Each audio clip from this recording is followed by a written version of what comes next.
Yo, I just spent the past 2 days reading How to Become, I don't know if you can see that, How to Become a Straight A Student by Cal Newport, and I wanted to give my thoughts on it. What do I want to say? What do I have to contribute to this? All right, so for those of you who haven't read the book, essentially it's Cal Newport. He interviewed a bunch of Ivy League or just top university students and just asked them, how do they study? How do they defeat procrastination? How do they write papers? How do they take notes? And he compiled it all into this nice little book, separates it by sections. It's separated by, first section is note taking, then studying, then writing, and exam taking. And one of the main points that he pushes throughout the book is just so many students study wrong. And I've always thought this way. I've always thought that people put way too much time or way more time than they need to into their studying. Not saying that, studying for 6 hours, 8 hours, 12 hours straight won't help you. Sure, you can do that and you can do well on your exam. The issue is that if you spend too much time, you're just going to burn yourself out. And the way that you're studying, if you're studying for that long, probably isn't the most efficient or the most effective.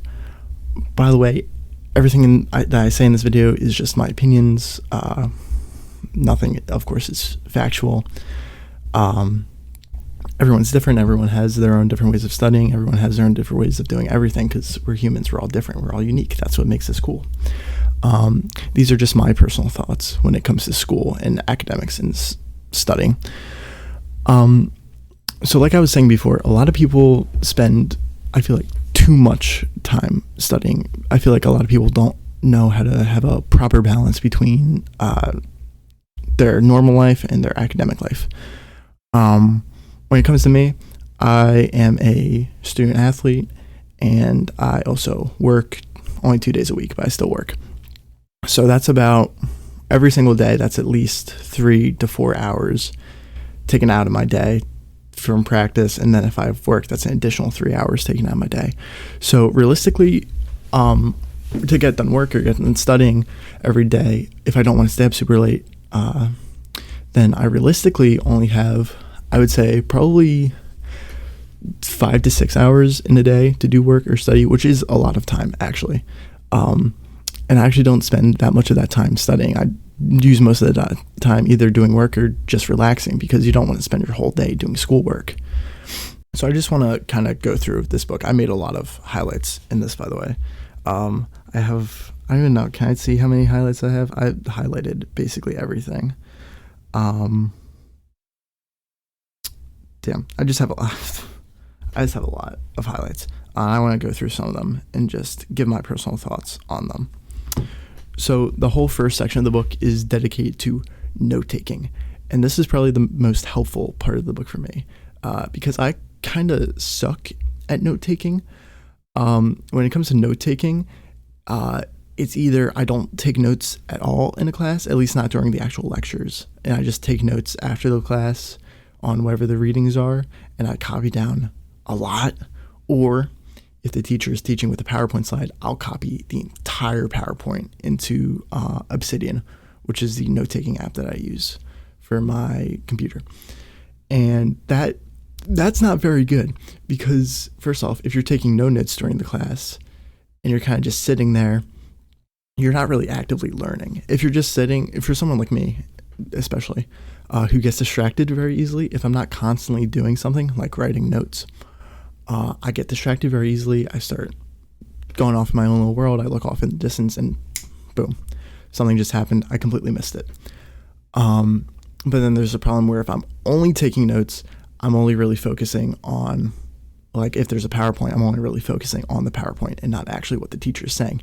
And a lot of the time, what the teacher is saying is actually more important than the PowerPoint, or it provides some important context that you don't get out of the PowerPoint. So basically what this book suggests to do with note-taking is you go through 3 simple steps when you're taking notes. So you want to write down the question that's being asked, the evidence for the question, and the conclusion. And I'm actually going to start using that because essentially whenever a teacher's teaching you something, they're obviously giving you information based on a question. I don't know what exactly the example. He used like a history lecture in the book for an example. And you could be like, what was the downfall of the Roman Empire, right? That's the question you ask.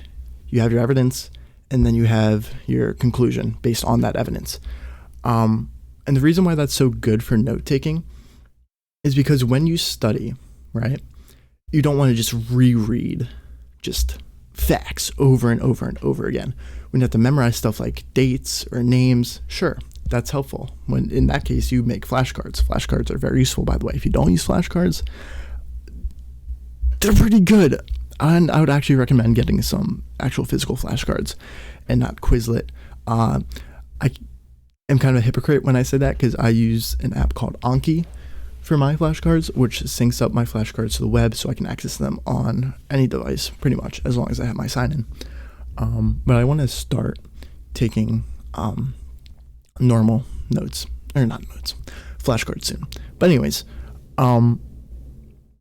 you don't want to like just read over the same notes over and over and over again, because that's not really going to help.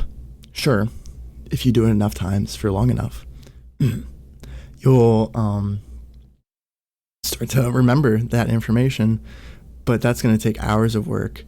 And when you're a student, you obviously don't want to spend hours studying. So when you pose it like question, evidence, conclusion, it's kind of like just more natural, you know, because you can go about it in a way where you can kind of get into this mindset that you truly understand the topic. If you can ask yourself a question, like a question on an exam, and you can logically think throughout the evidence, then you can write a proper conclusion and answer pretty much any question on the exam. Another really important topic that he goes through, and this is another thing I really struggle with, procrastination. I'm probably the biggest procrastinator out of any of my friends, if I'm being honest. Especially last year. Last semester I was a little better. Last year, there would be times where I have an English paper due in the morning. I start at 1 a.m. and it's due at 7 a.m. And while I would still do good on those papers, I would be dead mentally. And I would just be under a whole lot of stress the whole time. And when he talks about procrastination in this book, and when he asks students about how they defeated procrastination, the simple answer is they didn't. You can't defeat procrastination. As humans, we're always going to be drawn to whatever is more fun, whatever is more interesting. And studying, not that fun, maybe a little interesting. So obviously, if we have something like our phone, which has YouTube, TikTok, Twitter, whatever, you're obviously going to be more drawn to go on that and hold off your work. And it's always just I'll give it one more hour, give it another 10 minutes. You're never going to start your work. So basically what they say is while you can't defeat procrastination, you can minimize or nearly eliminate it. And one of the biggest ways to do this is by eliminating whatever is causing the procrastination. So for someone like me, my phone, where I have an absurd amount of screen time on, it was a real issue, and I realized that. So what did I do? I got a flip phone. I've been wanting a flip phone for a pretty long time, but recently one of my friends texted me, and she was like, hey, let's do this thing where in February we get flip phones, and we always use flip phones. And I'm like, let me one-up it. I'm just going to get a flip phone at the start of the new semester and just use that for the whole semester. And so far, I actually really like my flip phone. Obviously, my screen time has gone down a lot. This still has YouTube and the internet, but as you can imagine, it's very slow and very low resolution and very laggy. So I don't use it that much. I think the only time I've actually pulled up YouTube on this thing is as a joke to to one of my friends to show them how basically when you put the video in full screen, you have to hold the phone like this. And I just think that's funny. But if you don't want to go to the extreme of getting a whole new phone because you're addicted to your phone, you can always do stuff like set up screen time limits, which don't always work. If you are going to set up screen time limits, I would recommend setting a password and then having your friend set said password so you don't know the password. But some people may guess that password. I don't know. It's completely up to you on what you decide to do. Another thing that I would recommend is, say if you're going to the library, just don't bring your phone with you. Obviously, you can't always do that because there could be an emergency or a variety of other reasons why you can't leave your phone at home. But that is something that I started to do last semester, so I could stay more focused, and it kind of worked. I have a MacBook. That's my laptop of choice. So I would still get text through there, but now that I have this flip phone, I don't get text through there anymore. So, yeah. Whatever works for you, I guess. Also, try and mix up where you do your work. Don't try and do your work on the same spot. Definitely don't do your work in bed. Your bed should be used for relaxation only. Don't try and do anything productive in your bed because you probably won't be as productive as you could be. Go literally anywhere else besides your bed. Even if it's like I do work at my desk, and that's fine. That works. Because basically my MacBook is completely for work. So when it's time for work, I only use my MacBook. When it's time for relaxation, I switch over to my desktop.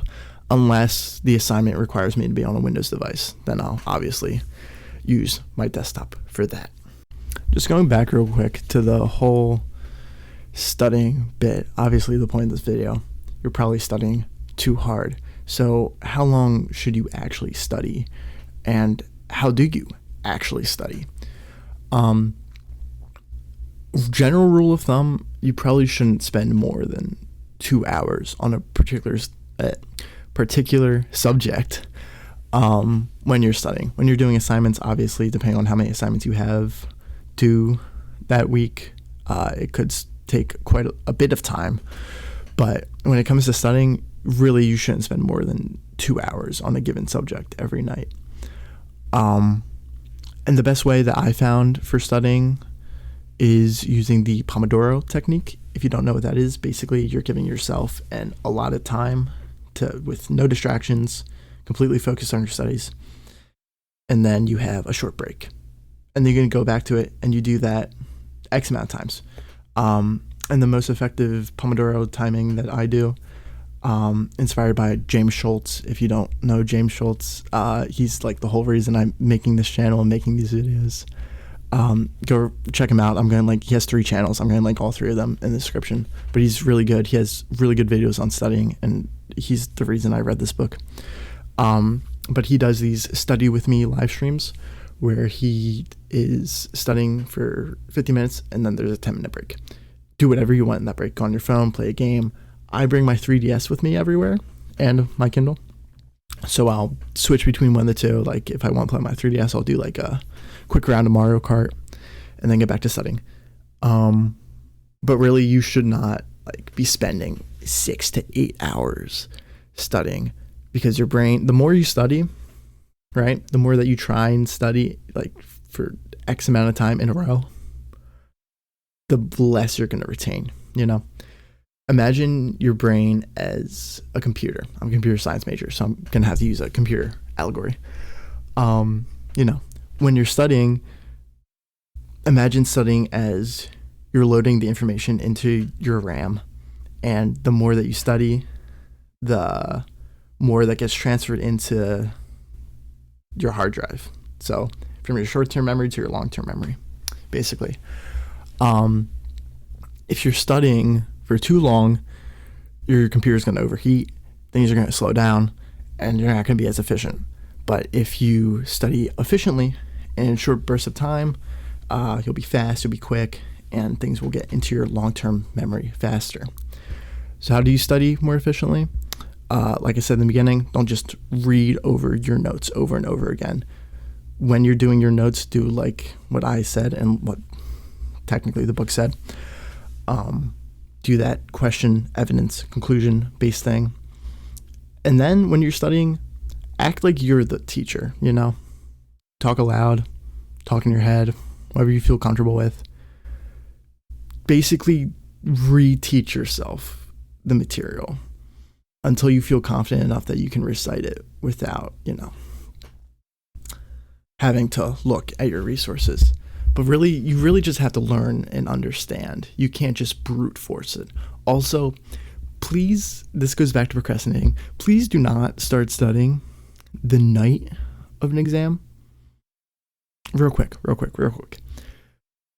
Also, base your studying off how much the quiz or exam is worth. If it's a quiz and it's like worth under 10% of your grade, sure, you can study the day before probably and be fine. If it's an exam and it's worth like 25% of your grade, I would say start studying like the week before, 2 weeks before, if you can. You want to be as prepared as possible, because if you don't study, then you're going to have to brute force that information in and cram for 8 hours. But if you start studying early, you can gradually learn over time, because, repetition over time is better than brute forcing in all at once. And if you're in, say, what he describes as a technical course, so a lot of STEM majors, a lot of memorization, like math, you have to memorize an equation, or computer science, you have to memorize, say, I don't even know. I haven't really had to memorize anything obviously I've had to memorize code, but anything that requires like brute memorization, like I said before, flashcards. Get flashcards, make piles of flashcards, look over a flashcard. If you get the flashcard, put it in a pile. If you can't get the flashcard, put it in another pile. If you don't understand it all, put it in a third pile, and go through all the piles until they're all in the all clear pile. But seriously, do not spend more time than you have to on studying. College is supposed to be awesome and fun and cool, and you do not want to spend most of it locked up in your room. You never want to cancel social plans because you have too much work. You got to get ahead. Use a calendar. Please use a calendar. I did not use a calendar all my freshman year. I started using a calendar this year, and calendars are awesome. Use Google Calendar. That's what I use because it has a to-do list too. Just stay on top of your stuff. Don't procrastinate, and I think you'll be fine. Again, highly recommend this book. It's on Amazon. I don't know how much it costs, but I'm sure it doesn't cost that much. But that's all I have to say about that. I'm going to start Cal Newport's next book. Well, not his next book, but my next Cal Newport book, which is called Deep Work. So probably expect a video about that in the coming days, and another vlog in the coming days, because I'm probably going to record one on Wednesday.